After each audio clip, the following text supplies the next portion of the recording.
Pam Bondi was before the House Oversight Committee today on Epstein, and she was hit with hard questions coming from Democrats, including Ted Lieu.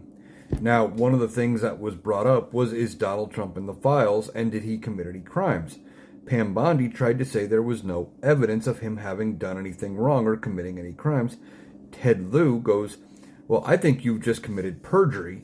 And she comes back, and of course she's yelling at him, don't you dare say I've committed a crime. And he just repeated it. He goes, I think you've perjured yourself. Now, if you haven't seen the clip, I encourage you to go check it out. But he goes on to point to a document in the files that talks about a limo driver who at one point was driving around Donald Trump, where they were having a discussion, Donald Trump and somebody else, about the things Donald Trump did with a victim of Epstein. And then ultimately, the victim had passed away, apparently from a weapons wound, trying to be TikTok safe here, that did not appear to be self-inflicted. And apparently this driver wanted to get out and hurt Donald Trump. Now, I believe this was before he was ever president of the United States. This was when he was still just a billionaire reality game show host. But the simple fact is there's evidence here, and they're getting pushback.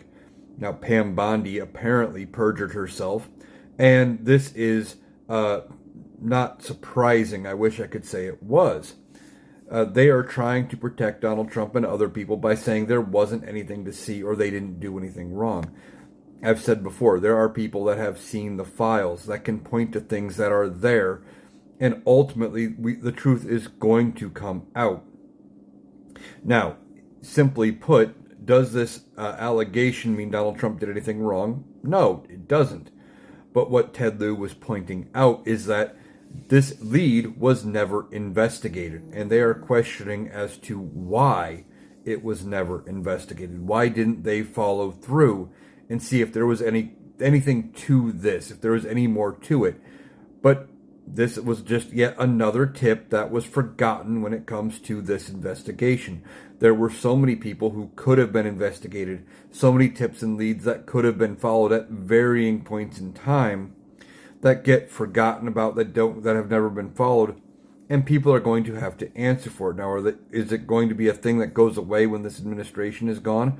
No. There are going to be more investigations, more people looking into it, and hopefully at some point those involved will be brought to justice, including potentially Pam Bondi for perjury.